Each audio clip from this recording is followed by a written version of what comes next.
हम इनके सानिध्य में ही अपने जीवन को गति दे रहे हैं धीरे धीरे। शक्ति देखो, भगवान नारायण को भी शक्ति चाहिए लक्ष्मी रूप में, महादेव को भी शक्ति मिलती है। इसकी स्थिति बताऊंगा आपको आध्यात्मिक की। जी। लाखों घरों में एक घर सिर्फ इसका है इस बार, जिसने दीपावली के दिन पूजा स्थल पे स्वयं बिल्ली ने आके चरणामृत ग्रहण किया है। अरे वाह, भगवान किसी न किसी रूप में ही आते हैं। देखिए सुबह 5 बजे ये अपनी पूजा कर रही थी और पूजा करते समय बिल्ली आई है। बिल्ली आने के बाद में उस चरणामृत को, दीपक जल रहे हैं, जहाँ आग जल रही है, बड़े बड़े दीपक जल रहे हैं, उन आग के बीच में से चरणामृत उस बिल्ली ने ग्रहण किया। आप बड़े तो ये ऐसी लकी है ना, ऐसे अठांगिनी। मैं तो अब ये सोच रहा हूँ कि इसके चरण पकड़ के सबसे अच्छा माध्यम यही होता है। हाँ, प्लीज। कोई राजनीति में भी चारों तरफ इसका अच्छा वर्चस्व है। 50 औरतें इसके साथ। मैंने किसी को नहीं बुलाया यहाँ पे, किसी को भी नहीं बुलाया। वो प्रोग्राम में एक बात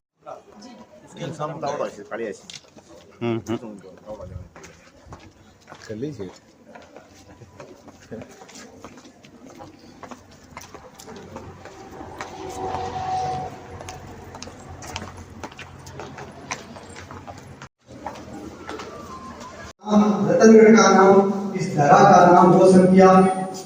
वो शख्सियत, वो संत शिरोमणि हमारे बीच में उपस्थित है।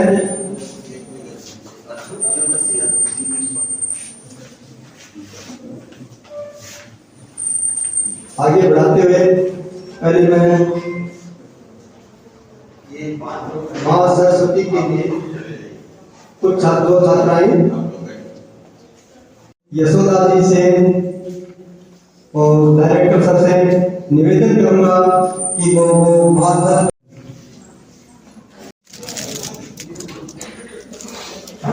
सबसे पहले श्रीमन नारायण, सब बोलिए श्रीमन नारायण।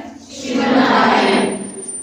अब मैं आपको, क्योंकि आप सबने मुझे बुलाया है, तो आप मुझसे धर्म सुनना जानना नहीं चाहते, धारण करना चाहते हैं। तो अगर धारण करना चाहते हैं तो मैं आपको सही विधि बताती हूँ। आखिर भगवान को पूजा स्टार्ट कैसे करते हैं। हम लोग सिर्फ क्या करते हैं, अगरबत्ती कर लेते हैं और घुमा लेते हैं। ये सही विधि नहीं, आपको सही विधि बताते हैं, मुझे बताइए। याद रखना, ये अगर जीवन में ईश्वर को प्रकट करना है या उनकी कृपा पानी है, तो शास्त्रों में जो ज्ञान दिया गया है वो पूर्णतः सत्य है। हम भूल गए हैं, हम निभाते नहीं है, इसलिए ईश्वर कृपा नहीं करते हैं। तो सबसे पहले तरीका देखिए, सबसे पहले जल को हाथ में लेते हैं। जल एकमात्र ऐसा पदार्थ है जिससे हम 80% हमारी बॉडी बनी हुई। सबको पता है, हम साइंस के स्टूडेंट हैं, तो मैं हमेशा साइंस से, लॉजिक से और प्रैक्टिकल से धर्म को मैंने समझा। ये जो जल है, सिर्फ एक जल ही एकमात्र ऐसा पदार्थ है, ऐसा द्रव्य है जो हमारे बॉडी के साथ ऑरा को क्लेंस कर सकता है। ठीक है, इसलिए हमारे ऋषियों ने बोला है कि पानी को हाथ में लेके एक मंत्र बोलते हैं जिससे हमारा ऑरा क्लेंस होता है। आखिर क्यों? हमेशा सवाल पूछना, जब भी मैं कोई बात बोल रहा हूं तो मुझे अंधा विश्वास नहीं करना है कि दीदी ने बोला है तो अंधा विश्वास करना है। ये पूछो, आखिर दीदी क्यों? जल ही क्यों करेगा? जल इसलिए करेगा क्योंकि जल 75% कंट्रोल करता है हमारी बॉडी के ऑरा। ठीक है, और हमारी बॉडी के ऑरा में 7 कलर्स होते हैं। सबको पता है इस दुनिया में 7 कलर्स होते हैं। रेनबो 7 कलर्स, हफ्ते में 7 दिन होते हैं, ग्रह 7 होते हैं। ये बड़ा मतलब बहुत डीप है, वो मैं आप लोग को कभी और बताऊंगी। तो इसका एक मंत्र है, हाथ में जल को लेके, ओम अपवित्र पवित्रो वा सर्वा यह स्मरेत पुंडरीकाक्ष सर्वाह्याभ्यन्तरः शुचिः शुचिः शुचिः। अब पानी हो गया पवित्र, तो अगर मेरे आसपास किसी व्यक्ति की गंदी सोच या मेरी खुद की गंदी सोच या मेरे खुद के अंदर का कोई बुरा भाव, कोई जेलसी या कोई किसी चीज की वजह से मैं चिंतित हूँ, जिसकी वजह से मेरा ऑरा गंदा हो गया, वो ऑरा हो गया क्लीन। तो अगर घर में हम ईश्वर को बुलाना चाहते हैं तो हमारा घर साफ होना चाहिए, तो मन भी साफ होना चाहिए। हृदयेषु तिष्ठति अर्जुन, मैं हृदय में निवास करता हूँ। तो मैंने अपने हृदय को, अपनी बॉडी को, ऑरा को पहले साफ किया। ठीक है, अब यही मंत्र क्यों है ये मैं बाद में बताऊंगी। ओम अपवित्र पवित्रो वा सर्वावस्थांगतो विवाया स्मरेत पुंडरीकाक्ष सर्वायाभ्यंतरः शुचिः। हमें लगता है कि सिर्फ पंडित जी को ये मंत्र आना चाहिए, हर सनातनी को ये मंत्र आना चाहिए। ठीक है, ये कर्म हम सबके लिए है, ये मंत्र हम सबके लिए है। इसके बाद जब भी पूजा करके पवित्र होते हैं, इसके बाद हम हमेशा गणपति जी को याद करते हैं। चाहे किसी भी देवता की पूजा हो, माँ सरस्वती हो, हनुमान जी हो, या फिर स्वयं सृष्टि के मालिक नारायण की हो, याद पहले गणपति जी को ही किया जाता है। पूछो क्यों? क्योंकि हमारी बॉडी में 7 चक्र होते हैं और सबसे पहला चक्र होता है मूलाधार। मूलाधार, जब भी कोई शब्द आप सुनो उसको संधि विच्छेद करो। मूलाधार, मूल प्लस आधार, हमारे संपूर्ण बॉडी का, एनर्जीज का मूल आधार मूलाधार चक्र होता है, और उसके मालिक होते हैं गणेश जी।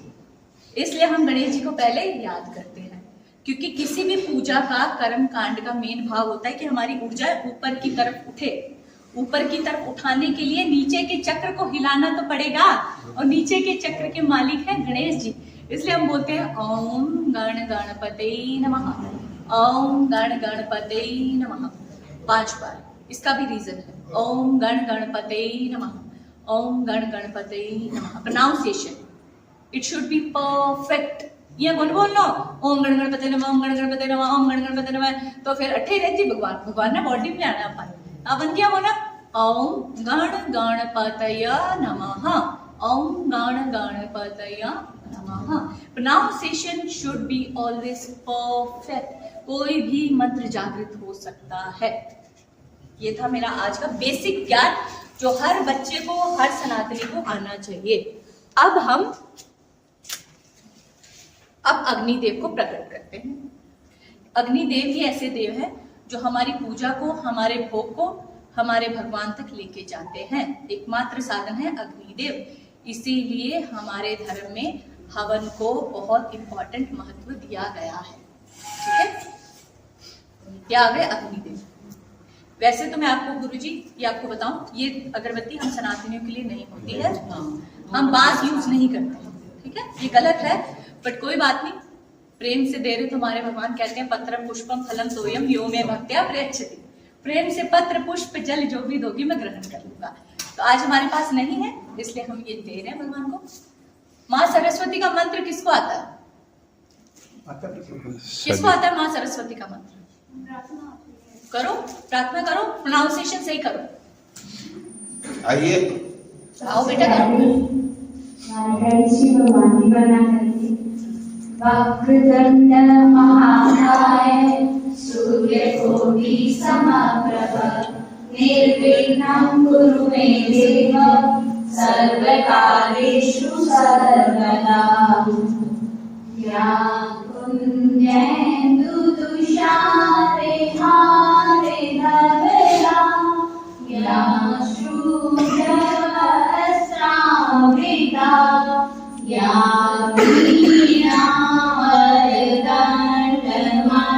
वीणावरदण्डमण्डितकरा या श्वेतपद्मासना या ब्रह्माच्युत शंकर प्रभृतिभिः सदा वन्दिता सा मां पातु सरस्वती भगवती निशेषजाड्यावाहा।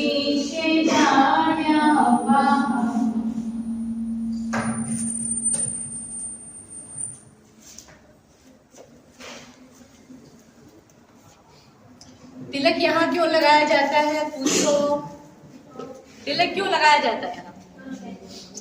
क्योंकि ये हमारी बॉडी का एनर्जी सेंटर है, जिसको हम आज्ञा चक्र बोलते हैं, थर्ड आई बोलते हैं। महादेव की फोटो में हम देखते हैं यहाँ पे, वो हमारी बॉडी का एनर्जी सेंटर है, जहाँ पे हमारी जो सोल है वो रिसाइड करती है। मतलब यहाँ पे रहती है, लेकिन जब हम भगवान से जुड़ जाते हैं तब वो हृदय में निवास करने लगती है। तो इसलिए हमेशा हमारी सोल रिचार्ज रहे। जैसे फोन ने रिचार्ज कर रखा है, वहां प्लग लगा वहां, हर मनुष्य का जो रिचार्ज पॉइंट है वो ये है। तो जैसे हम यहाँ पे तिलक लगाते हैं, हमारा चार्जिंग ऑटोमेटिकली स्टार्ट हो जाता है। रेड क्यों लगाते हैं, येलो क्यों लगाते हैं, इसके पीछे भी कारण है। येलो एनर्जी अब्सॉर्ब करनी है तो येलो तिलक लगाएंगे। रेड शक्ति की ऊर्जा होती है, जो स्त्री है। शक्ति itself is a female entity, वो फीमेल एंटिटी है। तो जो मेल है उसका येलो कलर है और जो शक्ति है उसका रेड कलर है। तो जब भी हम रेड कलर लगाते हैं, हमारी शक्ति जो स्त्री ऊर्जा है वो बढ़ती है। जो येलो लगाते हैं, हमारा मेल तत्व जो है वो बढ़ता है। तो इस सृष्टि में दो ही ऊर्जाएं हैं, मेल और फीमेल, इसलिए हम लोग हैं। और सब व्यक्तियों की बॉडी में मेल और फीमेल दो एंटिटी होती ही है। इसलिए महादेव को हम देखते हैं ना, एक पार्ट शक्ति दिखाते हैं, एक पार्ट महादेव दिखाते हैं। और उसी वजह से हमारी बॉडी में ईड़ा और पिंगला दो नाड़ियां होती है। ये ध्यान की अवस्था है, उसके बीच में होती है सुषुम्ना। तो इन सबको कंट्रोल करने के लिए एनर्जी सेंटर पे हम तिलक लगाते हैं, ताकि बॉडी की सारी एनर्जीज बैलेंस हो जाए और जो भी हम कार्य करें स्थिरता के साथ करें, फोकस के साथ करें। That is more important. ठीक है, धन्यवाद।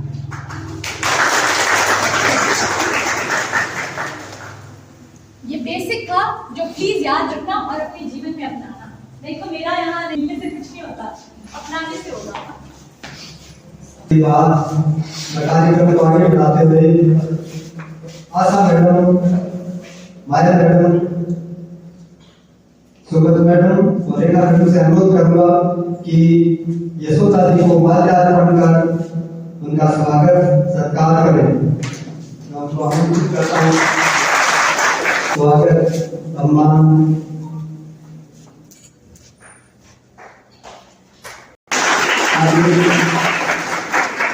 सम्मान बढ़े।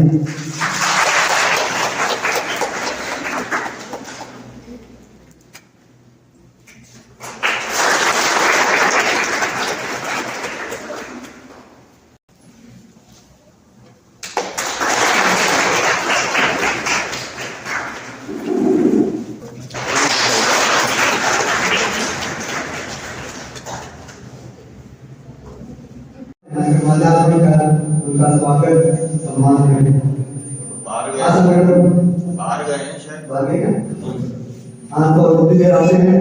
माया मैडम से अनुरोध करूंगा कि माया मैडम पूजा बहन जी का स्वागत और सम्मान के लिए माल्यार्पण करें।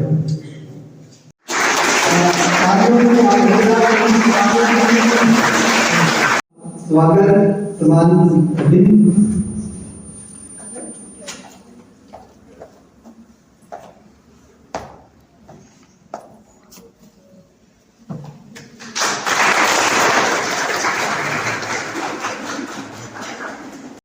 अच्छा दिन भगवान ने दिया है कि आज अपने बीच में एक और ज्यादा तो नहीं कहना चाहूंगा कि सेकंड मीरा जी सबसे पहले जिन्होंने कृष्ण को दिया था कि मैंने तो वोट दिया है, अब कृष्ण मेरा है। और जब भी कृष्ण को पुकारा जाता है, जब भी बुलाया जाता है, ये यशोदा ने बेटी बताया है कि वो आते हैं। भगवान को जिस रूप में पूछोगे वो उसी रूप में आते हैं। इससे पहले माया मैडम आगे हैं, तो आशा मैडम से अनुरोध करूंगा कि बेटी पूजा और दीपक का माल्यार्पण कर स्वागत करें।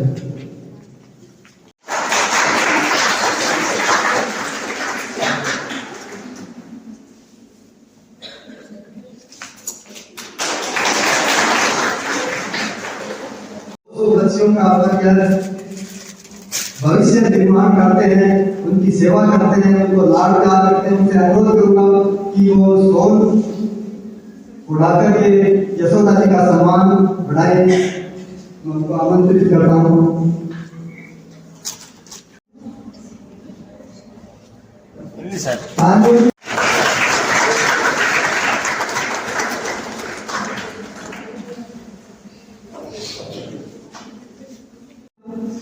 कि भगवान को त्रेता युग या द्वापर युग में नहीं बुलाया जा सकता, आज भी भगवान अपने बीच में है और ये इन्होंने सिद्ध कर दिया है। वैसे आप इनके बारे में नहीं जानते तो मैं थोड़ा बता दूं कि ये महान व्यक्तित्व की धनी बेटी एरोप्लेन में यात्रा कर रही थी। उस दौरान अपने देश की एक लेडी महिला को हार्ट अटैक या अन्य किसी बीमारी से अचेत हो गई और मृतावस्था में आ चुकी थी।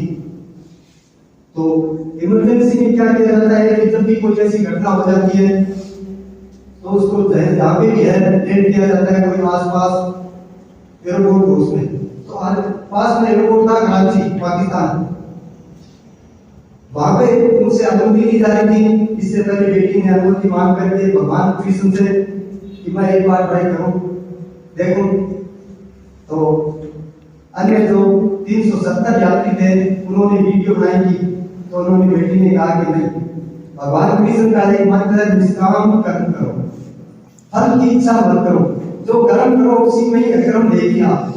तो बेटी ने अपने मंत्रोच्चारण से मंत्रों का उच्चारण करके, जो विधि मेरे को करना नहीं आता, तो बेटी ने वो जो मंत्रों को उच्चारण करके वो अपने सामने बताई थी बाद में।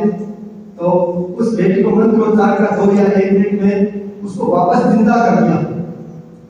ये पद्धति हो सकता है पहले थी, पर आज भी है अपने बीच में। द्रौपदी ने कहा कि जब आप तो यहाँ पे थे तो मेरा सिर हरण हो रहा था, तो आपने पहले क्यों नहीं आया कि आपने बुलाया उसके बाद में तो देर नहीं गई। जब आपने पुकारा, आपने पहले पुकार रही थी भीष्म पितामह को, द्रोण को, युधिष्ठिर को, अर्जुन को। तो आज भी यदि विश्वास से बुलाया जाए तो भगवान आते हैं। और ये साबित कर दिया बेटी यशोदा ने कि भगवान आज भी है, आप विश्वास करोगे तो आएंगे पक्का।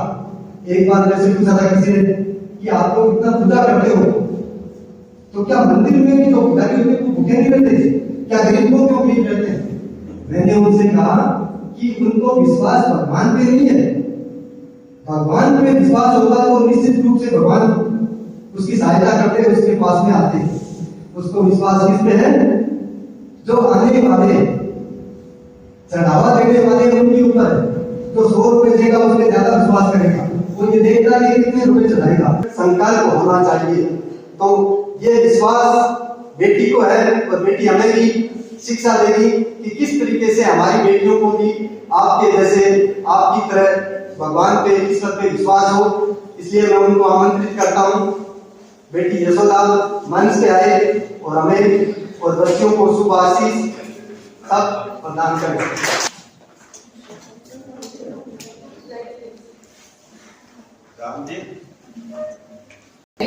श्रीमन नारायण, ये जरूरी नहीं कि मैं साधक हूं तो मैं ऐसे बात करूं। हर सनातनी ही नहीं, जो संपूर्ण सृष्टि का कण कण है उसको अपना वार्तालाप ऐसे ही स्टार्ट करना। तो मेरा मंत्र है श्रीमद् भागवतम का, सच्चिदानंद रूपाय विश्वोत्पत्त्यादि हेतवे तापत्रय विनाशाय श्री कृष्णाय व्यं नमः। इसका भाव क्या है कि हे नारायण, सृष्टि के कण कण में निवास करने वाले नारायण, तीनों तरह के पापों का विनाश करने वाले नारायण, हम व्यं नमः मतलब हम सब आपको नमन करते हैं। व्यं मतलब हम सब। तो मैंने आप सबकी तरफ से भी नारायण को नमन किया है। और आप में से जिसके भी जीवन में 3 तरह के ताप होते हैं, ताप का मतलब कोई भी रोग, शारीरिक होते, मानसिक, कोई भी दैविक, तो उनमें से अगर किसी भी तरह का ताप है जो आप में से किसी भी व्यक्ति को सता रहा है, उसका वो विनाश है। अब इसके बाद क्या जानना चाहते हैं आप मेरे बारे में? सबसे पहले तो ये जो घटना हुई है ये पहले भी मेरे साथ हुई है। मैं निम्बार्क संप्रदाय से हूँ। मेरे गुरुजी हैं श्री पद्मनाभ शरण देवाचार्य जी, मैं उनकी शिष्या हूँ। उनके सानिध्य में ही मुझे प्रभु की कृपा प्राप्त हो रही है। और क्योंकि मेरे जीवन का जो संपूर्ण आधार है ना, वो श्रीमद् भगवद गीता में भगवान के द्वारा बोला गया एक श्लोक है। मैंने श्लोकों को कभी रटा नहीं है। आज भी अगर मुझे कोई श्लोक नहीं समझ में आता है तो मैं उसको पेपर पे लिखती हूँ। जरूरी नहीं बड़ाई होनी चाहिए व्यापार का, मानो श्लोक याद है, याद होना तो मतलब ही होती जिद्दत ये भी आपका जीवन में अपनायो होने, तो जरूरी होनी कि हम पंडित नहीं है ना। अब तुम ये भी सोचो, मैं भी तुम्हारी जैसी नॉर्मल लड़की ही हूँ, मुझे किसी ने संस्कृत पढ़ाई नहीं थी, मैं तो इंग्लिश पढ़ने वाली, पंजाबी पढ़ने वाली लड़की हूँ। मेरा जो स्कूल कॉलेज है वो अमृतसर से हुआ है, तो अपने यहाँ पे पढ़ते तो शायद मुझे संस्कृत पढ़ाई जाती, मुझे संस्कृत आती ही नहीं थी। तो लेकिन जब मैंने भगवत गीता गोरखपुर गीता प्रेस पढ़नी शुरू की एज इट इज, कभी भी किसी भी का दिमाग का दिया हुआ भगवत गीता मत पढ़ना, मेरा भी वो भी मत पढ़ना, क्योंकि मैं तो लिखूंगी नहीं ना, मैं तो वो इंसान हूँ। मुझे तो जो ईश्वर ने जो बोला है एज इट इज वही मैं आप लोगों को बताने वाली हूँ। इसका कारण क्या है? चौथे अध्याय में भगवान श्री कृष्ण अर्जुन को बोलते हैं कि हे अर्जुन, ये जो ज्ञान है ना जो मैं तुझे दे रहा हूं आज, ये ज्ञान मैं बहुत बार पहले दे चुका हूं। तो अर्जुन कहते हैं कि भगवान आप बोल रहे हैं पहले भी ज्ञान दे चुके हैं, तो फिर आप आज फिर ये ज्ञान आपको देने की क्या नौबत आई? और आप तो मेरे सखा हैं, मेरे मित्र हैं, आपकी एज तो मेरे जितनी है, आपने ज्ञान पहले कैसे दिया? तो भगवान ने कहा कि अर्जुन, इस सृष्टि में मेरे और तेरे बहुत से जन्म पहले हो चुके हैं। अंतर सिर्फ इतना है कि तुझे कोई याद नहीं है, मुझे सारे जन्म याद है, क्योंकि मैं परम पिता परमेश्वर हूँ, इस संपूर्ण सृष्टि का आधार हूँ, भक्त वत्सल हूँ। जब जब मेरे भक्त मुझे प्रेम से याद करते हैं वहां मैं प्रकट हो जाता हूँ। यदा यदा हि धर्मस्य ग्लानिर्भवति भारत अभ्युत्थानं धर्मस्य तदात्मानं सृजाम्यहम्। मतलब अपने साधु पुरुषों का भला करने के लिए मैं वहां पे प्रकट हो जाता हूँ। तो अर्जुन ने कहा कि आप बार बार क्यों देते हैं? फिर जब एक बार ज्ञान दे दिया, हमारे इतने वेद है, उपनिषद है, इतने बड़े बड़े संत हुए, ऋषि मुनि हुए, आखिर भगवान को फिर क्यों मना करता है? मेरे मन में भी सवाल था कि आखिर मेरे भगवान थोड़ा चिल करें, फ्रेश नाइट शेयर रिलैक्स करें, क्यों बार बार हम अपने परेशान करते हैं? उन्हें भी तो सृष्टि बना दी ना, उन्होंने तो सारे गुण बना दिया, आखिर बार बार क्यों परेशान करते? तो भगवान क्या कहते हैं कि जो मनुष्य है ना, हम दोनों ये क्या करते हैं, भगवान के दिए हुए ज्ञान को हम पीछे छोड़ देते हैं और अपनी चाल बातें लगा देते हैं। मानो कि मैं तुम्हें आज कोई ज्ञान बता रही हूँ, तुमने तो वो श्लोक नहीं पढ़ा, तुम लोग क्या सोचोगे दीदी बोली थी भाई 2 बार तब है, तो तुम लोग क्या करते, एग्जैक्ट जो ज्ञान है जो भगवान बताना चाहते हैं उसमें 2 बातें जोड़ देते हैं, फिर तुम लोग उससे सुन के जाओगे अपने घर पे बात बताओगे, उसमें तुम लोग और 2 बात जोड़ दोगे, वो व्यक्ति कहीं और तीसरी जगह बनाएगा, उसमें एक और बात जोड़ देंगे। तो तुम ये सोचो कि करोड़ों वर्षों का जो ज्ञान है वो हमारे तक आते आते बहुत पीछे रह जाता है, और लोगों की हाथ की लगाई हुई बातें और उनका अपना ज्ञान उसके साथ जुड़ के आता है। इसलिए नारायण को बार बार आना पड़ता है। तो उसी दिन जिस दिन मैंने इस श्लोक को समझा, आज से 10 साल पहले, आज से 10 साल पहले 2013 में जुलाई अगस्त में भगवत गीता पढ़नी शुरू की थी। मेरे जीवन में एक बहुत ही दुखद घटना हुई थी। पता है, ये घटना मुझे इसलिए बतानी पड़ती है कि तुम लोगों को ये समझ में आए कि जब तुम्हारा कोई सहारा नहीं होता तब तुम्हारा सहारा आखिर कौन है? वो सिर्फ भगवान है। 2013 में मेरा एक लौता भाई था, रतनगढ़ी रहता था, वो उसका एक्सीडेंट हो गया था। तो मैं खुद तुम्हारे जैसी 20-30 साल के बच्चे को कहाँ ही ज्ञान होता है, हनुमान चालीसा पढ़ते थे हम लोग, भगवत गीता का नाम सुना था कि सुनने से आपके सवालों के जवाब मिलते हैं, लेकिन कभी पढ़ी नहीं थी। और मैं ऐसी फैमिली से भी नहीं थी, ना मैं राजस्थान में रही थी कि मुझे इतना धर्म के बारे में ज्ञान होता। मुझे सिर्फ इतना पता था कि जीव हत्या नहीं करते हैं, झूठ नहीं बोलते हैं और सबसे प्रेम करते हैं, यही कारण है। तो मैं सम सर्वेषु भूतेषु, मतलब जो संपूर्ण सृष्टि में समभाव से दिखता है, मैं सिर्फ उसी के पास आता हूँ। मतलब आज जो ये रेड जैकेट में खड़ी बैठी, क्या नाम आपका? मोनिका। जितनी मुझे मोनिका प्रिय है उतनी ही मुझे मेरी बहन पूजा और निधि प्रिय है। जब तक मेरे अंदर ये भाव नहीं आएगा तब तक नारायण मेरे पास नहीं आएंगे। सबसे बड़ा भगवान जो हमसे दूर हुए हैं इसका कारण है कि हम सब बहुत मतलबी हो गए। आपकी रोटियां कड़क खीरा लेवा आपका सरकार, आप बस अपने पड़ोसी से कोई कोई ठीक है, मेरा पड़ोसी ठीक है, मेरी दादी ठीक है, ये मेरा कुछ है ही नहीं। सच बता दो, तुम्हारा तो तुम्हारा शरीर ही नहीं है भाई, वो आत्मा भी भगवान से बिछी हुई है, अपना कुछ है नहीं, तो किस मोह माया में हम फंसे हैं। तो जब मेरे साथ ये घटना हुई मैं सोची भाई हम तो इतना सात्विक परिवार, मेरे पिताजी तो बेचारे लहसुन प्याज भी नहीं खाते, हम लोग इतने सात्विक। मेरे पापा ने तो नशे के नाम पे चाय भी नहीं पीते, इतना करते नशे से कि चाय भी एक नशा है।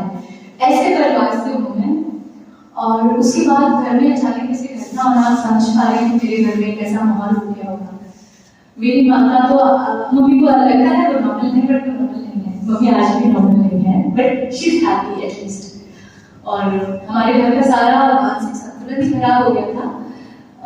लेकिन फिर एक घर में कोई बुजुर्ग आए, व्यक्ति आए, उन्होंने मुझे कहा कि बेटा देख तू पढ़ी लिखी लापरवाह है, तेरे हिंदी पढ़नी आवा है? मैं कहा हाँ जी, हिंदी तो आवा, संस्कृत पढ़नी आवा है। तो बोलते हैं मैंने मुझे गीता प्रेस गोरखपुर की गीता ली, भगवत गीता, श्रीमद् भगवत गीता। देखो मेरे मुंह से निकला, ये मेरी भी गलती है, कभी भी हमें गीता जी नहीं बोलता है, अपनी गलती को उसी वक्त सुधार दो। हमें गीता जी को क्या बोला है? श्रीमद् भगवत गीता, ठीक है, यही सही उच्चारण है। इसका कारण क्या है? श्रीमद् भगवत गीता इस संपूर्ण सृष्टि का ज्ञान है जो स्वयं सृष्टि के मालिक ने दिया है, उसको बिना तिलक लगाए नहीं बोला जा सकता। ये जो श्रीमद् है ये गीता जी का तिलक है, श्रीमद् भगवत गीता। तो श्रीमद् भगवत गीता मुझे किसी ने दी, तो जब मैंने उनको पढ़ना शुरू किया ना, मेरे मन में एक बड़ा भय था। तब ना बारिश स्टार्ट हो गई थी, सर्दियाँ, बारिश, अजीब सा मौसम था, और मेरे भाई को ना बारिश बिल्कुल पसंद नहीं थी। उसको ऐसा लगता था कि दीदी मेरे शूज गंदे हो जाएंगे बारिश में, उसको बड़ा बड़ा वो अच्छे होते हैं ग्रैंड वॉश जैसे एकदम साफ साफ पहनने वाले, ऐसा लग जाता वो। तो उसको रहता था दीदी मेरे बूट ना गंदे हो जाए, मेरी जैकेट ना गंदी हो जाए। ये मैंने कभी किसी को बताया नहीं है, लेकिन मैं बता इसलिए रही हूँ कि आपको पता चले कि आपकी जिंदगी की सबसे बड़ा दुख का विनाश हो जाता है जब आप श्रीमद् भगवत गीता को पढ़ते हैं और समझते हैं। तो मेरे जीवन का सबसे बड़ा दुख था ये। मैं आप सबके सामने बता रही हूँ कि शायद मुझे इतना ज्यादा दुख मेरे माँ बाप के जाने से भी नहीं होता जितना बड़ा दुख मुझे मेरे भाई के जाने से हुआ था। मेरा अटूट प्रेम था उसके साथ, और मैं अपने दुख को किसी के साथ शेयर नहीं कर सकती थी ना। मैं भी बच्चे थी, मुझे मेरा मम्मी ठीक नहीं है, पापा ठीक नहीं है, किससे बताओ कि मुझे कितना दुख हो रहा है। मुझे उनको खाना भी देना पड़ता था, सब मेंटेन करना पड़ता था। तो जब बारिश होती थी तो मैं उसके साथ भीगती थी छत पे जाके। मुझे लगता था कि शायद वो कहीं भीग रहा है, वो परेशान है तो मैं भी उसके साथ परेशान थी। जब मुझे पता ही नहीं होगा, मैं उसको देख नहीं सकती, लेकिन मुझे आभास था कि कहीं तो है, कहीं तो उसको बारिश से दिक्कत हो रही है, कहीं तो आज वो परेशान। तो मैं उसके साथ अपने आप को कशिश देती थी, छत पे जाके खुद बारिश में भीगती थी, रोती थी, चिल्लाती थी कि क्या हो गया हमारे साथ, हमने तो कुछ किया ही नहीं, हमने कोई बुरा कर किया ही नहीं, हमें किस सजा मिली, किस गलती की सजा है। तो मैंने ऐसे 2 महीना 3 महीना 4 महीना अपने आप को कष्ट दिया। फिर शायद भगवान को कहीं से मेरे दया आई होगी, तो उन्होंने फिर मेरे पास श्रीमद् भगवत गीता भेजी। तो भगवान दूसरे अध्याय में कहते हैं कि ये जो आत्मा है ना इसे जल गीला कर सकता है, ना इसे शस्त्र काट सकते हैं, ना इसे अग्नि जला सकती है। इस श्लोक को जैसे ही मैंने समझा मुझे लगा अरे मृत्यु के बाद हम आत्मा हो जाते हैं। तो भगवान ने कहा है कि आत्मा को तो जल गीला नहीं कर सकता, इसका मतलब वो जहां भी है उसको जल गीला नहीं कर रहा है, वो परेशान नहीं है, तो हम अपने आप को कष्ट क्यों दे रहे हैं। मेरे जीवन के सबसे बड़े दुख का निवारण हुआ। इस प्रकार मेरे मन में थोड़ी शांति आई।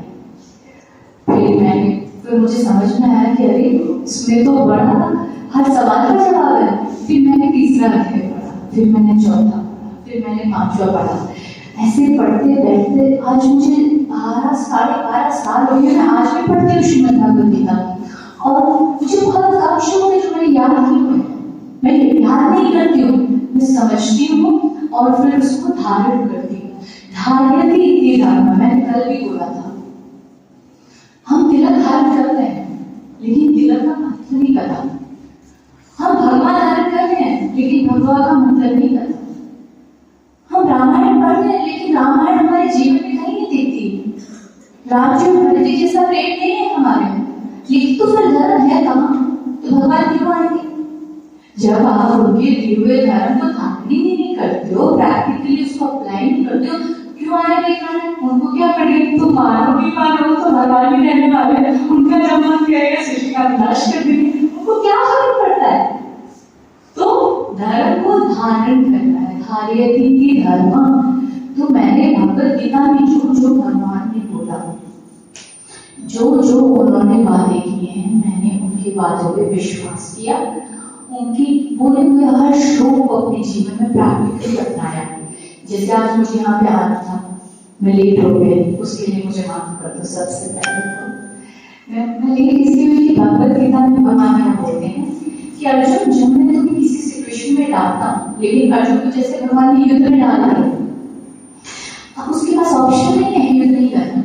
तुम जब आ गए हो तो तुम्हारा पहला धर्म है उस सिचुएशन को क्लियर करके फिर दूसरी सिचुएशन पे स्विच करना। आलस्य निद्रा भय रोग, ये व्यक्ति के सबसे बड़े दुश्मन होते हैं और आत्मा और इंद्रियों को विनाश की तरफ ले जाने वाले यही सबसे बड़े काम क्रोध लोगों के साथ आलस्य निद्रा भय रोग भी सबसे बड़े हमारे दुश्मन हैं। और हम ही हमारे सबसे बड़े दुश्मन है, ना तो अपने चाची की बेटी अपने दुश्मन है, ना अपने सागपटा की भाई अपने दुश्मन है, कोई किसी का दुश्मन नहीं है। तुम तुम्हारे दुश्मन भी खुद ही हो और सबसे बड़े मित्र भी खुद ही हो। ये श्लोक जिस दिन मैंने समझा, मैंने कहा अच्छा मतलब मुझे अगर कुछ नहीं मिल रहा है तो कभी मुझ में है। अगर कोई मेरी ऐसा कार्य जो मैं करना चाहती हूँ नहीं हो रहा है तो कभी मुझ में है। ये मैंने रियलाइज किया और अपनी कमियों को दूर किया। तो आज जब मैं यहाँ आई थी तो लोगों को ये जो लग रहा है मेरे कुछ नहीं है, नारायण है, उन्होंने अपनी कृपा बरसा दी है। मेरी इतनी औकात नहीं है कि मैं ऐसे किसी को खड़ा कर दूं। एक तुच्छ मनुष्य हूँ मैं भी। मेरे में खास है तो सिर्फ इतना है कि मैं नारायण पे पूर्ण विश्वास करती हूँ। जो उन्होंने कहा है उस पर पूर्ण विश्वास करती हूँ और मैं किसी पे विश्वास नहीं करती। असली विश्वास मुझे सिर्फ नारायण है। तो मैंने फिर उस सिचुएशन को पहले कंप्लीट किया। मैंने उस सिचुएशन को पहले कंप्लीट किया। जो लोग थे, कुछ बीमार लोग थे, उनको देखना था, उनकी तबीयत सही की, उनके कुछ सवाल थे, सवालों के जवाब दिए। क्योंकि जो आपके सामने आ जाए ना, उसके मन के द्वंद्वों को क्लियर करना आपका सबसे पहला धर्म है। क्योंकि भगवान 18वें अध्याय में कहते हैं कि जो ज्ञान लेना चाहे उसको ज्ञान देना ही तेरा सबसे बड़ा पुण्य है और मेरा इस धरती पे किया जाने वाला सबसे बड़ा कार्य है। अगर कोई ज्ञान लेना चाहे और वो तुम्हारे पास आए और तुम्हें मैंने ज्ञान देने लायक बनाया है तो तुम्हारे जीवन का सबसे बड़ा इंपॉर्टेंट कार्य क्या है? उस ज्ञान को आगे बताना। समझ गए? जीवन की मैं हर घटना को भगवद गीता के श्लोक से रिलेट करके अपने जीवन को जीती हूँ। यही मुझमें अगर कुछ खास है तो यही है कि मैंने भगवान के बताए हुए हर श्लोक को फॉलो किया है, जीवन में अप्लाई किया है और अपने जीवन के कर्म को बिल्कुल वैसे ही जीती हूँ जैसे कि नारायण ने श्रीमद् भगवद गीता में आदेश दिया है। श्रीमद् भागवत में भगवान एक बार क्या कहते हैं कि नाहं वसामि वैकुंठे। हम क्या बोलते हैं कि नारायण वैकुंठ में रहते हैं, लेकिन आखिर नारायण क्या कहते हैं? नारद जी बोलते हैं, ऋषि मुनि बोलते हैं, शौनक आदि ऋषि मुनि बोलते हैं, वेदव्यास जी बोलते हैं, सब बोलते हैं कि नारायण वैकुंठ में रहते हैं। लेकिन आप मुझे बताओ नारायण कहाँ में रहते हैं? जब नारायण खुद बोले कि नहीं विश्वास करेंगे ना, तो नारायण क्या कहते हैं कि नाहं वसामि वैकुंठे, मैं ही वैकुंठ में निवास करता। कहते हैं यत्र मद्भक्त्या गायन्ति, जहाँ मेरे भक्त मुझे याद करते हैं, मेरे बारे में डिस्कशन करते हैं, मुझे जानने की कोशिश करते हैं, तत्वनिष्ठा में आए, वहाँ आके मैं बैठ जाता हूँ। अभी हमने जो इतनी बातें की हैं, तो नारायण बैंकुट में नहीं है, नारायण हमारे पास ही है। और मैं इसको श्लोक नहीं समझती, मैं उनके दिए हुए इस बात को उनका वचन समझती हूँ, उन पे पूर्ण विश्वास करती हूँ। एक होता है अंधा विश्वास, एक होता है पूर्ण विश्वास। तो मुझे अंधा तो इन लोगों ने बता दिया, अंधा को विश्वास ही नहीं होता है, विश्वास होता है तो पूर्ण होता है, तो होता ही नहीं। तो मुझे अपने नारायण पे पूर्ण विश्वास है। आज अगर उन्होंने मुझे इस लायक बनाया है कि मैं तुम लोगों से आके बता पाऊँ कि आपके नारायण तत्व क्या है, वो क्या चाहते हैं, तो ये मेरे जीवन का सबसे बड़ा आज का किया हुआ कार्य है, जो भगवान की काउंटिंग में आ गया है कि आज मेरी बेटी ने और गरीब भक्तों को मेरे बारे में बताया है। तो ये बात हमेशा याद रखना, तुम लोग मुझसे छोटे हो बड़े हो, लेकिन तुम मेरे अपने हो, मैं तुम्हें अपना मानती हूँ। तो मैं ये कह रही थी, जो भी मैंने आज ज्ञान दिया ना, इसके पीछे बिल्कुल ये नहीं सोचना है कि यशोदा ने ये बोला है। यशोदा ने सच में कुछ नहीं बोला है। अगर तुम लोगों ने ये भी करना शुरू कर दिया ना, तो हम भी उसी लीग में चले जाएंगे कि बाबूजी को खबर, कि गुरुजी को खबर, गुरुजी बाबूजी की कोई खबर, जो खबर नारायण की खबर, बेटी कोई औकात नहीं कुछ बताने की, मैं भी पढ़ के ही बता रही हूँ। जो मैंने पढ़ा है, जो मैंने समझा, इसमें मेरा 1% भी ज्ञान नहीं है, एक भी श्लोक मैंने इधर से उधर लाया नहीं है, ना मैंने उसमें अपनी कोई नॉलेज लगाने की कोशिश की है, क्योंकि मैं इतनी बुद्धिमान नहीं हूँ कि मैं अपना ज्ञान उसमें दे पाऊँ। तो मैंने जो जो आपको श्लोक बोले हैं, इन श्लोक को भगवद गीता से रिलेट करो। मैंने सिर्फ उसको समझाया है, उसको समझो अपने हिसाब से, उसको अपने जीवन का पाठ बनाओ। तो मैं बता रही हूँ, तुम सबका जीवन ही चमत्कार हो जाएगा, जैसे हम सब में बोलते चमत्कार कर देते, चमत्कार कर देते, मैं कोई नहीं चमत्कार हो गई। मैं सिर्फ भगवान को, एक श्लोक है अनन्यास, वो श्लोक याद रखो, उसको मैं पढ़ दूँ फ्राइडे में। मैंने पहले जो पवित्र होने का मंत्र था ये किया था, उसके बाद ना नारायण का एक वादा है जो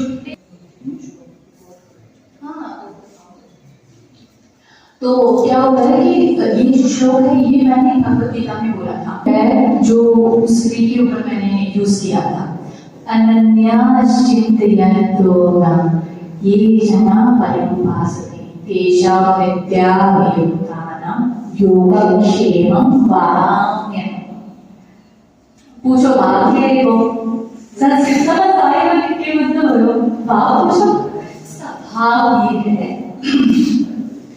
जो भी मेरा मन को एकाग्र करके निष्काम भाव से बिना फल की इच्छा के कोई कार्य करता है, एग्जैक्ट बता रहा हूं, जो भी वो कार्य करता है उस कार्य का वह उस योगक्षेमं वहाम्यहम्, वो जो कार्य, जिस भी कार्य को हम बिना फल की इच्छा के करते हैं, उस कार्य को भगवान योग की गति में डालते हैं। वो योग है, वो हवन है, ठीक है। तो योगक्षेमं वहाम्यहम्, उस योग को पूर्ण करने के लिए वहां मैं स्वयं प्रकट हो जाता हूँ। तो मैंने कहा, मुझे तो याद था, तो भाव समझती थी। मैंने कहा मैं हमारे भगवान साहब मारवाड़ी बात करूँ, क्योंकि हमारी मदर लैंग्वेज है, तो बाहर चाहे मैं हिंदी बोलूँ, इंग्लिश बोलूँ, पंजाबी, मराठी, गुजराती, मैं सारी लैंग्वेजेस बोलती हूँ। तो लेकिन जब मैं अपने भगवान से बात करती हूँ, तो हमेशा हम अपने भगवान से अपनी मदर टंग में बात करते हैं। तो बोलते हैं ना, भगवान से भाव समझते हैं। तो मैंने मारवाड़ी में बोला, तो भगवान देखो आ जाओ, तुझे आ जाओ, प्यार से तो बोल जाओ, बॉम्बे लेके चलो। बस यही मंत्र किया। और हमारे मेरे जो गुरु जी हैं पद्मनाभ श्रद्धेवाचार्य जी, उन्होंने मुझे बोला, बेटा एक और शक्ति है जो सनातनियों को आनी चाहिए। वो शक्ति है ओम अच्युताय नमः, ओम केशवाय नमः, ओम माधवाय नमः। तो मैंने क्या बोला था, बॉडी का रिचार्ज सेंटर क्या होता है, ये होता है। तो मुझे ये पता था, तो मैंने यहाँ पे उसको टच करके यहाँ से बॉडी में ऊर्जा जाएगी ना। अगर एनर्जी सेंटर, ये कॉमन सेंस, ये कहीं लिखा नहीं है, बट मैंने जो पढ़ा था, समझा था, उसकी वजह से मेरे दिमाग में मुझे वहां पे जवाब दिया। कि यशोदा यहीं से एनर्जी सेंटर है, तो यहीं से एनर्जी जाएगी बॉडी में, और तो तेरे पास इंस्ट्रूमेंट मैं डॉक्टर तो हूँगा नहीं, डॉक्टर तो एक ही तरीको। तो मैंने उसके आगे चक्र पे ये मंत्र बोला, ये औषधि उसको बॉडी को दी। पहले भगवान को बुलाया, उनको इनवाइट किया, आ जाओ, पवित्र किया, फिर ये मंत्र किया, ओम अच्युताय नमः, ओम केशवाय नमः, माधवाय नमः, और आगे चक्र पे हाथ रखा। मैंने कैप्टन से बोला था कि कैप्टन आई नीड 10 मिनट्स, मुझे 10 मिनट चाहिए। Then he was like, ma'am, we don't have enough time, and please do it ऐसे। तो मैंने बोला कि okay, I will try my level best, but आप मुझे फिर भी 10 मिनट दीजिए। तो मैंने स्टार्ट किया, और मैं सच बता रही हूँ, मैं इतना खो गई कि मुझे समय पता ही नहीं चला। और कैप्टन ने मुझे बाद में बताया कि यशोदा दीदी, वो दीदी अभी आपको मुझे बड़ा सम्मान देते, प्रेम करते, दीदी बोलते हैं। तो कैप्टन मुझे बोलते हैं कि दीदी आप 2.5 से 3 मिनट के बीच में वो और खड़ी हो चुकी थी। बोले दीदी मैं टाइम देख रहा था, क्योंकि आपने 10 मिनट बोला था, मैं खड़े खड़े टाइम चेक कर रहा था। तो कहते दीदी वो 2.5 से 3 मिनट के बीच में खड़ी हो गई थी, आपकी आंखें बंद थी, इसलिए आपने महसूस नहीं किया।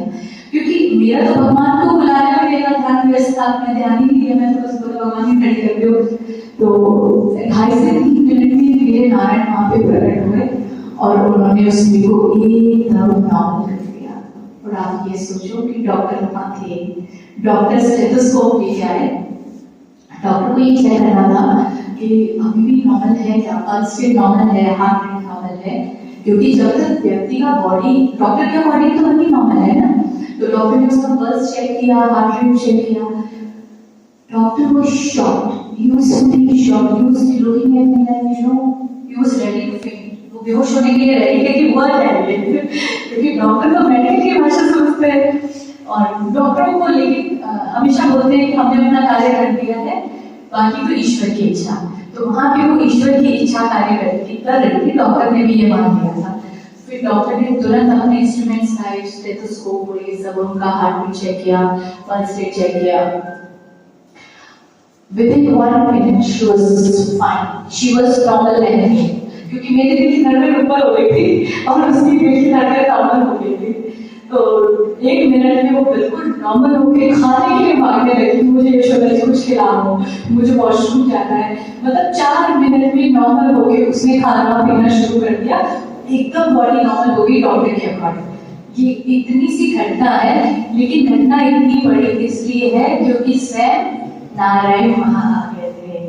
और नारायण इसलिए नहीं आए कि उस एक स्त्री का जीवन बचाना था, नारायण इसलिए आए थे कि जो हम बोल रहे हैं कि नारायण आते हैं, नारायण आए थे, प्रहलाद के लिए आए थे। लेकिन भगवान ने हम सबको ये मैसेज दिया है, मुझे सिर्फ माध्यम बनाया है कि मैं आया था नहीं, मैं आता हूँ। चाहे तुम स्त्री हो, पुरुष हो, बच्चे हो, जो भी हो, अगर तुम्हारा भाव सत्य है, अगर तुम्हारा मुझ में प्रेम है, तो मैं कभी भी कहीं भी प्रकट हो जाऊंगा। मेरे गुरुजी ने मुझे एक वाक्य लिख के दिया, आप सब बच्चों के लिए, वो मैं आप सबके लिए पढ़ना चाहूंगी। ये इम्पोर्टेंट है, ध्यान से सुनो। राम कथा कितनों ने लिखी, राम कथा कितनों ने लिखी, पर तुलसी सी मर्यादा हरि बसे हर धाम मन में, पर प्रकटने को प्रहलाद का। तो हम सबको प्रहलाद बनना है, ठीक है? किसी को यशोदा नहीं बनना है, किसी को मोनिका नहीं बनना है, डिम्पल नहीं बनना है, हम सबको भक्त बनना है। जिस दिन हम भक्त बनेंगे, पृथ्वी छोड़ो आसमान में आ गए, फ्लाइट में आ गए, कैबिन में आ गए, लड़की के पास आ गए, इससे ज्यादा कितने दयालु है मेरे नारायण, कितने कृपालु है वो। बात ये है कि हम उनके तत्व को समझते नहीं है। तो उनका मैसेज संपूर्ण सनातनियों के लिए है कि भाई तुम मुझसे दूर हुए हो, मैं तुमसे दूर नहीं हुआ, तुम मुझे फिर से याद करो, फिर से पुकारो, मैं फिर आ जाऊंगा। श्रीमन नारायण।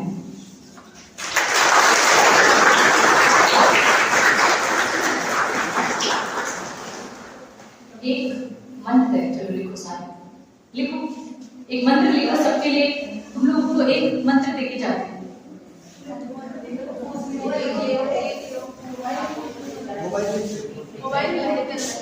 और मोबाइल में रिकॉर्ड कर लीजिए। मोबाइल में रिकॉर्ड कर लीजिए, आपको गूगल से भी मिल जाएगा। गुरु है, हम सबके एक गुरु है। उस गुरु का जब मार्गदर्शन होता है तभी आपको इन गुरु की बताई हुआ सारा ज्ञान आपकी बॉडी सही से ग्रहण करेगी। ठीक है, मैंने आज फिर से याद रखो, ज्ञान को ग्रहण करना है, ओढ़ना नहीं है। शॉल जैसे ओढ़ना ऐसे नहीं ओढ़ना है, बॉडी के अंदर, व्यक्तित्व के अंदर वो ज्ञान दिखना चाहिए। वो श्लोक है, नारायण अखिल गुरु भगवन् नमस्ते, संपूर्ण सृष्टि के गुरु नारायण है। जब आप उनको ये मंत्र बोल के बोलते हो कि आप ही मेरे गुरु हैं, मेरे जीवन में मैं यहाँ अटकी हूँ, पढ़ाई में, बिजनेस में, पर्सनल लाइफ में, कहीं भी आप अटके, किसी बीमारी में, रोग में, तो आप उनको ये मंत्र करके प्रार्थना कर सकते हैं। पवित्र होने के बाद ये मंत्र करेंगे, नारायण अखिल गुरु भगवन् नमस्ते। ये नारायण आप संपूर्ण सृष्टि के गुरु हैं, कण कण के आप गुरु हैं, देवताओं के आप गुरु हैं, संपूर्ण सृष्टि आप ही से ज्ञान ग्रहण करती है। मेरे जैसे तुच्छ मनुष्य को कृपा पात्र बनाए, मेरे ऊपर ज्ञान की वर्षा करें। तो जब आप इतने प्रेम से उसको उनको बोलेंगे तो भगवान किसी न किसी रूप में आपके जीवन की जो भी अड़चन है उसको क्लियर करेंगे और आपके ऊपर अपनी कृपा बरसाएंगे। ये मंत्र जरूर याद रखना, पता नहीं हम दोबारा कब करेंगे, लेकिन ये मंत्र तुम्हारे जीवन को बदल देगा, ये मेरा पूर्ण विश्वास है। ठीक, श्रीमन नारायण। कॉलेज के डायरेक्टर सर, बच्चियों के पिता तुल्य स्वामी, इनको मैं स्टेज के लिए आमंत्रित करूंगा कि आने वाले अपने मेहमान का अभिवादन एवं बच्चियों को शुभ आशीष सब प्रदान करेंगे।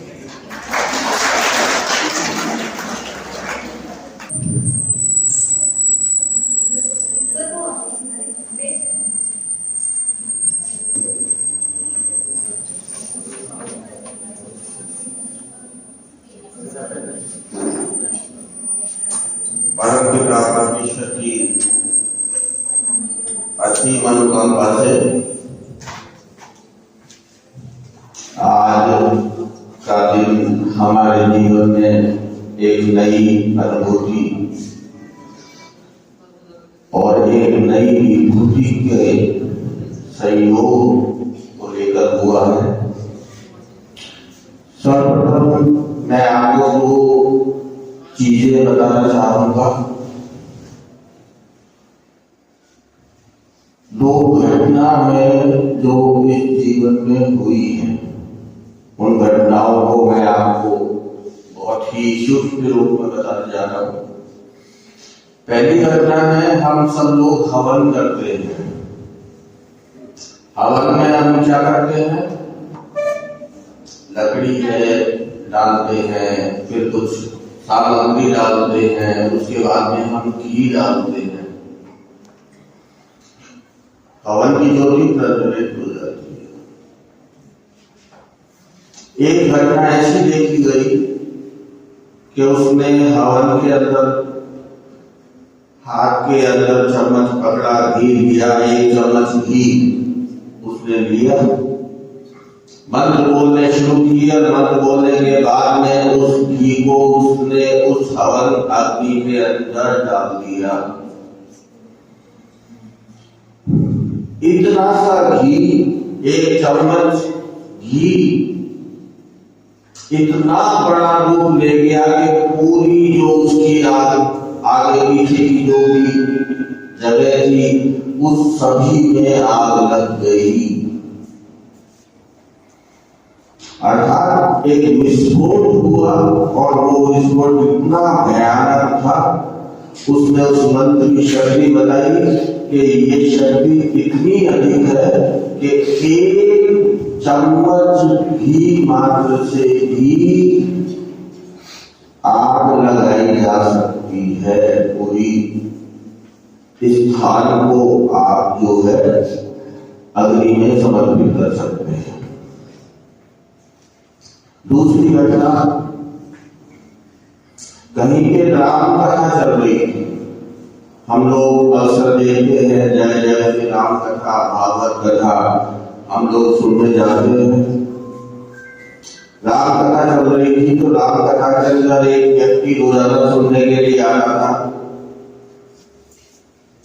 उसने देखा कि जो राम कथा सुनाने वाले व्यास की गद्दी पर बैठने वाले जो शख्स है, वो रोजाना राम कथा आरंभ करने से पहले एक लाल रंग की गद्दी बिछाते साइड में और हनुमान जी का आह्वान करते कि हे हनुमान जी, मैं राम कथा सुनाने जा रहा हूँ, शुरू करने जा रहा हूँ, कृपया आप पधारे और मेरी राम कथा को सुने। उस आदमी को जो है बहुत ज्यादा अचरज लगता है, यार ऐसा बेवकूफ आदमी है, यार मंदबुद्धि आदमी है, रोजाना ये गद्दी बिछाता है और हनुमान जी को बुलाता है कि मेरी राम कथा सुनने के लिए आए। एक दिन उससे रहा नहीं गया, तो व्यक्ति उस व्यक्ति के पास में पहुंचा जो राम कथा सुना रहे थे और उनसे जाके कहा कि आप रोजाना ये गद्दी बिछाते हैं, हनुमान जी को बुलाते हैं, क्या हनुमान जी आते हैं? उस व्यक्ति ने कहा हाँ, हनुमान जी मेरी राम कथा सुनने के लिए आते हैं। इसका प्रमाण दो। प्रमाण तो क्या है? मन के अंदर विश्वास है कि वो आते हैं। वो बोला नहीं, आप प्रमाण दो, या तो प्रमाण दो या इस चीज को खत्म करो। अब वो आदमी असमंजस की स्थिति में हो गया, प्रमाण कैसे दे? फिर थोड़ी देर बाद तो उसने बोला, कैसा है ये गद्दी कल मैं बिछाऊंगा, पुनः बिछाऊंगा। इस गद्दी पर यदि हनुमान जी को मैं आह्वान करके बुलाता हूं और वो आते हैं, तो ये साधारण सी गद्दी है, इसको तुम उठा लेना। अगर तुम इस गद्दी को उठा लेते हो, इसका मतलब इस पर हनुमान जी बैठे नहीं है, कोई वजन नहीं है, कोई चीज नहीं है, और ये गद्दी आप उठा लोगे। बात पक्की हो गई। दूसरे दिन उन्होंने हनुमान जी का आह्वान किया। आह्वान करने के बाद हनुमान जी को वहां पे बिठाया। बिठाने के बाद में उस व्यक्ति को बुलाया जिसने ये कहा था कि हनुमान जी आते हैं या नहीं आते हैं। तो भैया आपकी बारी है, आप ये गद्दी उठा लो। अगर उठती है तब तो हनुमान जी नहीं है, और यदि आप नहीं उठा पाते हैं तो इसका मतलब हनुमान जी यहाँ पर विराजित हैं। उस व्यक्ति ने उस गद्दी को उठाने का प्रयास किया, उसकी ओर हाथ किए। आपको विश्वास नहीं होगा कि उसके हाथ उस दिन उस गद्दी तक नहीं पहुंच पाए और वो व्यक्ति उस गद्दी को नहीं उठा पाया।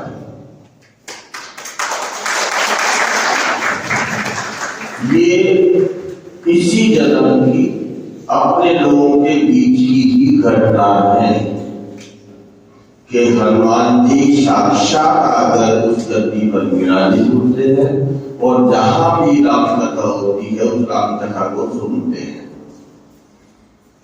ये केवल एक विश्वास नहीं है, ये एक सत्य घटना है जो कि इसी धरती पर लोगों ने देखी है, महसूस की है और एक दूसरे को बताई है। तीसरी घटना आपके सामने है। मुझे नहीं लगता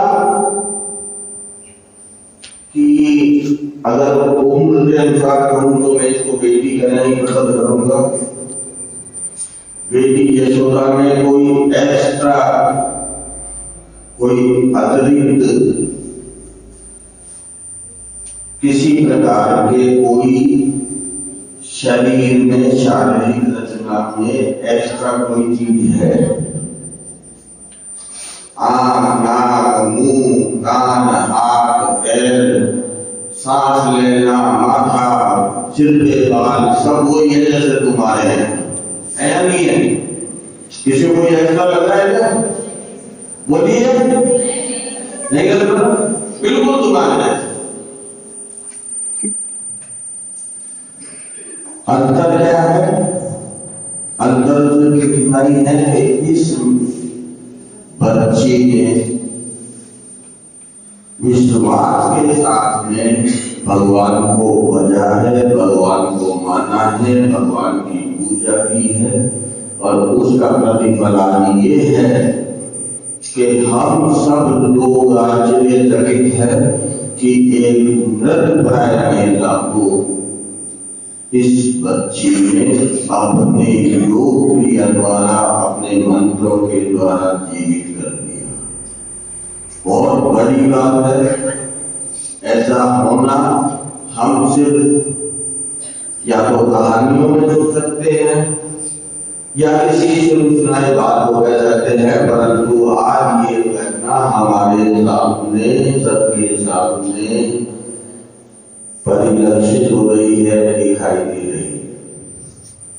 दुबई से वो फ्लाइट हुई है, 30,000 फीट की ऊंचाई पर कराची लैंड होनी थी। क्यों? उस महिला की तबीयत खराब होने के कारण से इमरजेंसी लैंडिंग करवाई जा रही थी पाकिस्तान के कराची शहर में। यशोदा बिटिया वहां गई है, उसने जाके अपना जो भी कार्य आपके सामने बताया वो किया और वो महिला ठीक हो गई। मैं चाहता हूं आप भी सभी मेरे पास में इस साल से हैं, जो पिछले साल से बच्चियां हैं, हर साल नई बच्ची आती हैं, हर साल नई बच्चियां चली भी जाती हैं, कुछ नया नहीं है। आप सब भी अगर चाहो तो ये कर सकते हो। जरूरत है एक मन में विश्वास की, एक दिमाग पे अपनी आस्था बैठाने की कि हमें ये कार्य करना है। वास्तव में भगवान है और उन भगवान की स्तुति कैसे करनी है, कैसे उन्हें बुलाना है, कैसे उनका हमें हर तरीके से ध्यान रखना है, ये सभी बातें अगर हम सीख जाते हैं तो कोई बड़ी बात नहीं है जो हुई है। और आपको जान के आश्चर्य होगा कि ये घटना पहली बार नहीं हुई, ये घटना कई बार पहले भी हो चुकी है। मैं बेटी यशोदा का यहाँ पे आने समय देने के लिए और मेरी बच्चियों को और मुझे और सभी को जो यहाँ उपस्थित हैं उन सबको इस घटना के बारे में और भगवान की महत्ता बताने के बारे में आपने समय निकाला। मैं आपका हृदय से आभारी हूँ और मेरे कॉलेज परिवार की तरफ से और मेरी बच्चियों की तरफ से आपका हार्दिक धन्यवाद देता हूँ। आपको एक दैवीय शक्ति के रूप में मान के मैं आपको सादर नमन करता हूँ और चाहता हूँ कि ये प्रगति उत्तरोत्तर बढ़ती रहे और इसका प्रचार प्रसार सनातन धर्म में हमेशा हमेशा होता रहे, जिससे हमारी जो संस्कृति लगभग मृतप्राय हो गई थी या गायब हो गई थी वो वापस हम लोग उसको समझ सकें और उसका अनुसरण कर सकें। जय हिंद, जय भारत।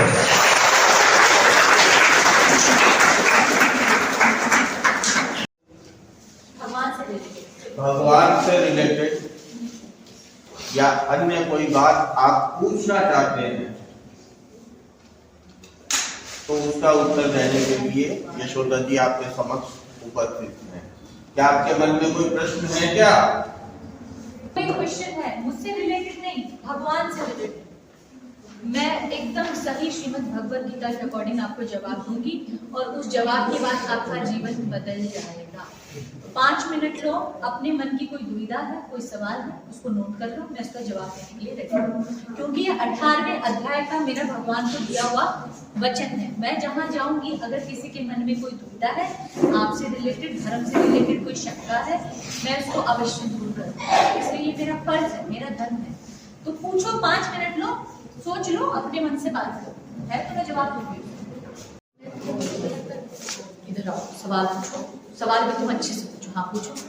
जब हम तिलक करते हैं किसी के, तो रिंग फिंगर से ही हम तिलक क्यों करते हैं? अच्छा इधर आओ।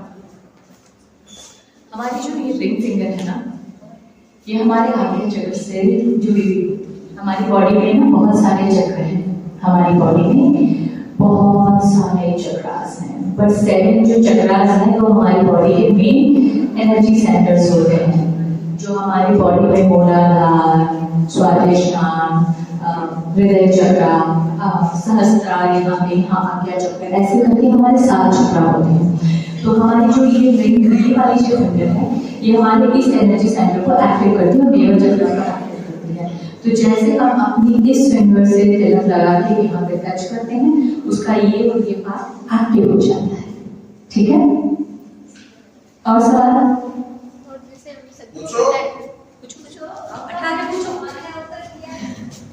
सभी को पता है कि जीवन और मृत्यु ये चक्र चलता रहता है, फिर भी अपना कोई खास जाता है इस संसार से, तो दुख क्यों होता है? अच्छा बताइए। क्योंकि मैंने अपनी स्टोरी पहले बता दी थी कि मैं भी बहुत दुखी थी ना, इतनी दुखी थी कि मैं मुझे दुख नहीं होता, किसी चीज का दुख नहीं होता। ये दुख की वजह क्या है कि हम अपने आप को लिमिटेड समझते हैं। तुम समझते हो क्या लगता?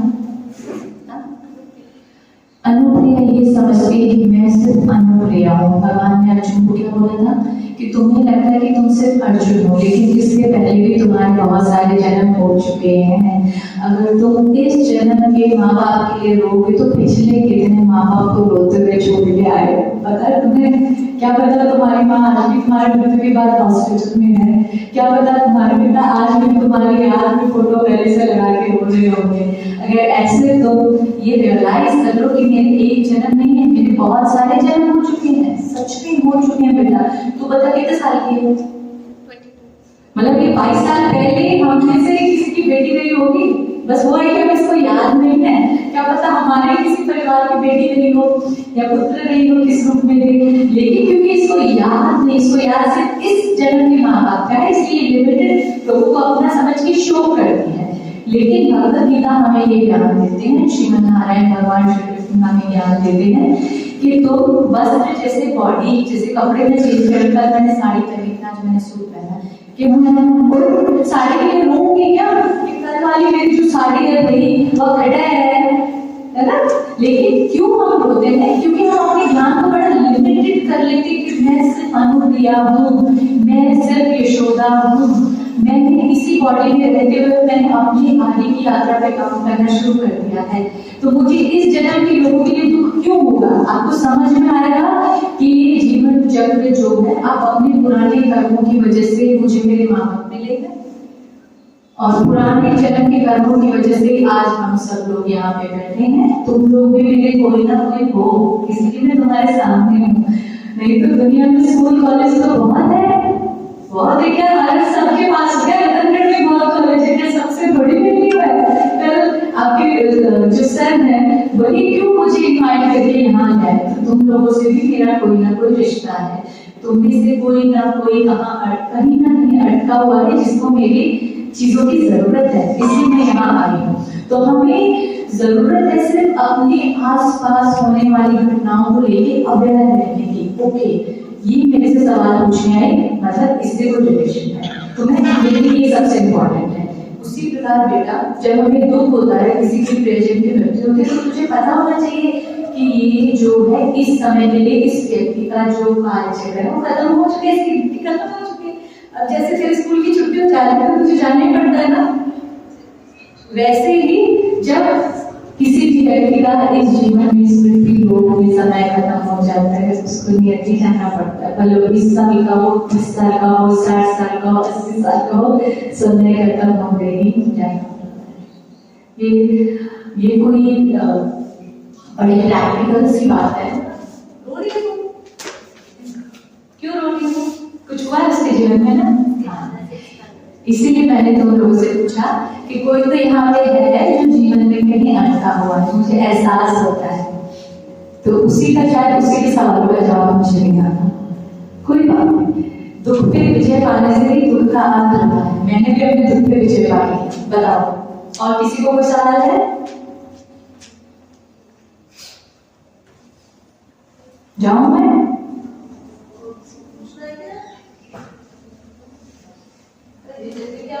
जगना नहीं है भाई, मैंने बहुत सवाल पूछे और कोई मेहनत करके भी सफल हो रहा है तो हमें सुनने को मिलता है कि किस्मत है। तो वो किस्मत क्या है, मैं आपसे जानूंगा। अरे वाह, ये तुमने पढ़ा ही कौन? अब तुम ये बताओ, बड़ा प्रैक्टिकल सा तुम्हें जवाब देती हूँ। किस्मत होती है, ये मैंने बोल के किस्मत नहीं होती, क्योंकि किस्मत होती क्या है? तुम्हारे पुराने कर्मों का बैंक बैलेंस। तुम्हारे अकाउंट में कितने पैसे हो तो तुम ही खर्चोगी ना, भले कि तुम 10 दिन अपना तुम्हारा एटीएम गुम हो जाए, कुछ भी हो जाए, लेकिन 10 दिन बाद में एटीएम को वापस से बना के तुम यूज कर सकते हो, क्योंकि तुम उसकी अकाउंट होल्डर हो, राइट? तो तुम्हारे जीवन के जो भी कर्म है, तुमने जो भी पिछले जन्म में किए हैं या इस जन्म में कर रही हो, उसको तुम्हें भोगना, अच्छे बुरे, उसी को हम किस्मत बोलते हैं। अच्छे कर्म किए तो अच्छा भोगना पड़ेगा, बुरे कर्म किए तो बुरा भोगना पड़ेगा। इसके लिए हम दूसरे को क्यों देख रहे हैं कि वो कम कर्म करके आगे बढ़ गए? अरे भाई, उसने कुछ अच्छे कर्म किए तो उससे ज्यादा इसलिए कुछ अभी पहुंच रहा है, कमी देखने में है। ये जो कॉम्पिटिशन है ना, इसको भी तो खत्म करना। समस्त भाव, समस्त बुद्धि, समता बुद्धि जब तक ना आएगी, जीवन में सही रास्ता नहीं दिखेगा। तो तुम्हें लगता है कि वो काम करके आगे बढ़ रहा है। अब जैसे मैं हूँ, अब मेरे से लोग कोई कंपेयर करे, भाई हम तो 60 साल के हो गए, हमें तो भगवान नहीं दिखे, हमारे दुनिया में भगवान ये छोटी दुनिया देख लिया, तो एक हमारे लिए गलती है, हमें भक्ति ज्यादा नहीं होगी, या बस एक को भक्ति करी होगी, या हम पिछले जन्म में भी भगवान से जुड़ी होंगी। यही इस सवाल का जवाब है, समझे? तो जो जिसको अगर किसी बच्चे को, किसी व्यक्ति को जीवन में काम से ज्यादा मिलता है, तो तुम्हें काम दिख रहा है, लेकिन क्या पता ईश्वर की नजरों में उसका डेडिकेशन कितना ज्यादा है, क्या पता वो तुमसे कितना बेहतर है, क्योंकि इस संसार में ईश्वर की इच्छा के बिना किसी को कुछ नहीं मिलता। अगर कोई कहीं बैठा है, ईश्वर उसको वहां पहुंचा रहे हैं, इसका मतलब वो व्यक्ति उसके लायक है। और किस्मत हमारे खुद के कर्मों से ही बनती है। अच्छे कर्म करो अच्छी बनना, बुरे कर्म करो बुरी बनना, ठीक है? जैसे आपने बताया कि रहता है, चाहे वो 20 साल का हो चाहे 60 साल का हो, जिसको आपने बचाया तो उसका क्या नेक्स्ट समय नहीं था या उसका जीवन ज्यादा था, इसकी मतलब पीछे क्या है? अच्छा, जो आप कृष्णा स्वामी की बात कर रहे हैं, लेट मी क्लियर दिस, कि क्या उसकी मृत्यु मैंने डाली, ये सवाल है कि जब मैंने बोला कि मृत्यु तो फिक्स है, उसकी कैसे डाली? यस, अब देखो, ये बड़ा साइंटिफिक क्वेश्चन है। इसमें बात आती है मेरी भी, इसमें मैंने उसको बचाया ना, मतलब भगवान ने मुझे माध्यम बनाया। उस व्यक्ति का समय तो आ चुका था, ठीक है, उसको जाना ही था, लेकिन उस फ्लाइट में 270 लोग और भी थे, यशोदा भी थी वहां पे, तुम समझ रहे हो, जो भगवान की थोड़ी सी ज्यादा फेवरेट है। तो ये एक्सेप्शनल घटना है, हमेशा ऐसा नहीं होता ना बेटा। तुमने देखा है कि कहीं हमारे लव वंस की मृत्यु हो रही है, वो बच जाते हैं। वो उस औरत का भाग्य था, एक पर्सन को इसके घर वालों का ऐसा कि उन्हें अटका होगा और वहां यशोदा को भगवान ने पहुंचाया, और शायद भगवान ने ये घटना इस प्रकार क्रिएट की, क्या पता उसकी मृत्यु थी नहीं, तो मैं हम तो भगवान ने तो सिर्फ भगवान की घटना को डिस्कस कर रहे हैं। शायद तो भगवान उस और लेडी की मृत्यु का समय था भी नहीं, भगवान ने एक ये खेल रचाया कि इस खेल के द्वारा तुम सब मुझसे भगवान के बारे में सवाल पूछो, तुम सब मृत्यु को समझो, तुम सब पुण्य को समझो, तुम सब सनातन को समझो, तुम सब मंत्रों की शक्ति को समझो। इसका रीजन ये हो सकता है कि भगवान ने जानबूझ के ऐसी घटना क्रिएट की कि अगर ऐसी घटना नहीं होगी तो ये कलयुग के मनुष्य तो नहीं पहुंचेंगे, चमत्कार को मिलता है, तो इसलिए शायद उन्होंने ऐसी घटना बनाई। मैं तो वही जानने देने वाली थी, सत्य बताती तो वो मेरा कैंसर हो गया था, मेरी तबीयत ठीक नहीं थी, लेकिन ऐसी घटना हुई कि मुझे रात की रात इंस्टेंट टिकट्स आई और इंस्टेंट मुझे ट्रैवल करना पड़ा।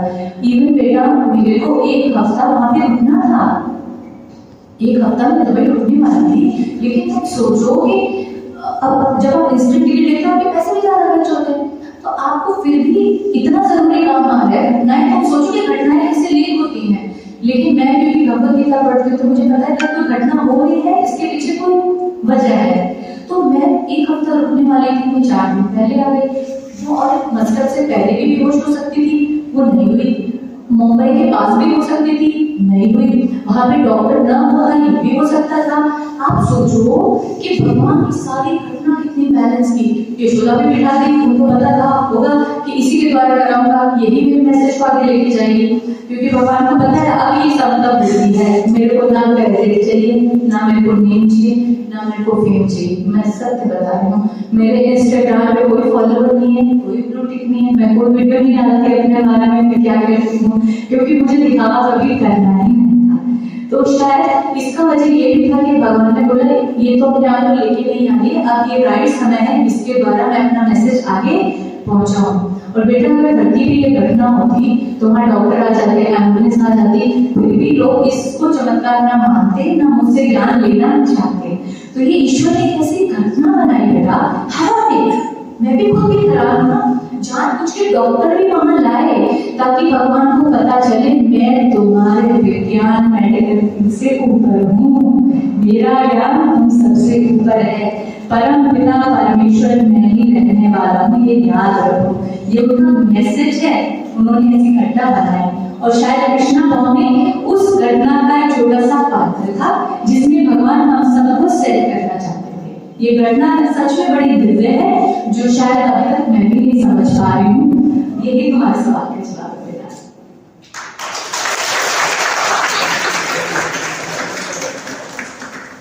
और कोई सवाल?